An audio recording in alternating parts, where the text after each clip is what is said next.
আলামিন তিনি ডাক দেয়া বললেন, আবু বকর, আল্লাহকে ভয় করে কাঁদছো, কান্নার পানির দাম কত জানুনি?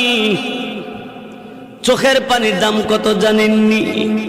কঠিন কিয়ামতের ময়দানে আল্লাহ নবী জাহান্নামের পারে দাঁড়ায় দাঁড়ায় কাঁদবে আর বলবে, হে আল্লাহ, জাহান্নামের ভিতর আমার উম্মতেরা আছে, উদ্ধার কইরা দাও আল্লাহ, তাদেরকে মাফ কইরা দাও।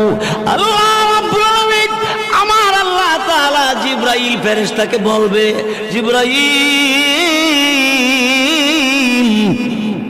আমি আল্লাহর কুদরতি দরবারে পানির পাতিল আছে, পানির পাতিল নিয়ে যাও, আমার নবীর কাছে নিয়ে দিবা, নবীকে বলবা এই পাতিলের পানিটা জাহান্নামের ভিতরে ছেড়ে দেওয়ার জন্য।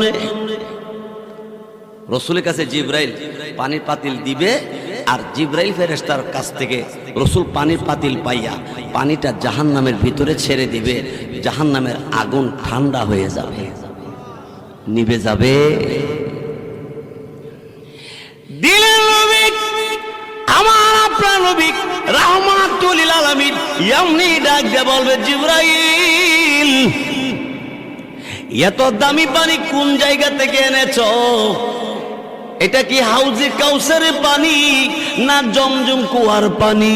জিবরাইল বলবে, নবী গো, এটা হাউজে কাউসারের পানি না, জমজম কুয়ার পানি না, এটা কিসের পানি?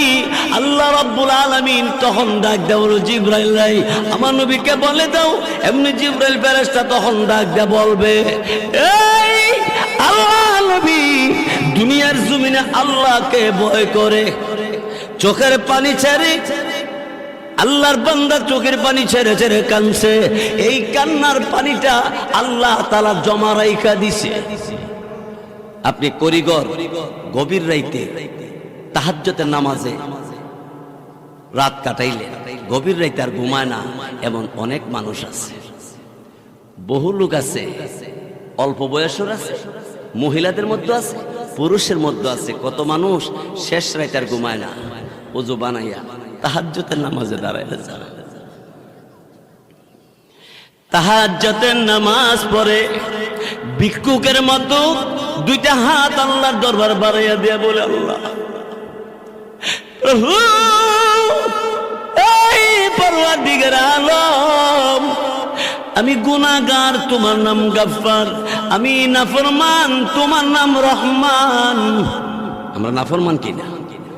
আল্লাহর নাম রহমান। আল্লাহ তুমি দয়া করে আমি নাফরমানরে তুমি মাফ করে দাও।